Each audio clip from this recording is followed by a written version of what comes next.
Hello mga mi, dahil obligado ko nga na i-update kayo dito sa aking buhay.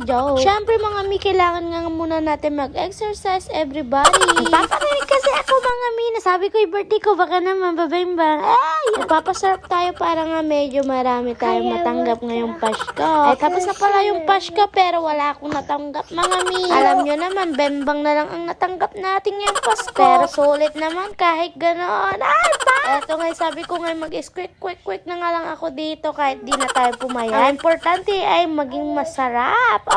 Lumabas na nga lang din pala ako. Parang, syempre, maglalaba tayo kondet. Eto nga pala yung naipon kong sama ng loob.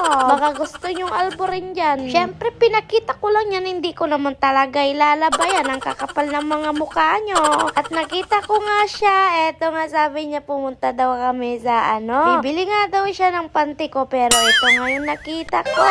Ito nga yung cravings ko. Pero syempre, hindi naman natin yan mabibili kung walang approval niya. Eto nga, sabi niya, birthday ko naman. Wag na lang maganda. Kaya i-iPhone 17 Pro Max na daw.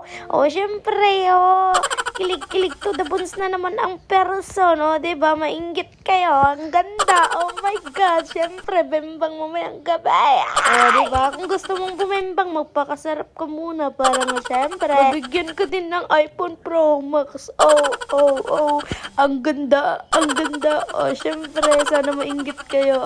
Paano ba yan mga mema ko? Hanggang dito na lang. Mainggit kayo. Bye-bye!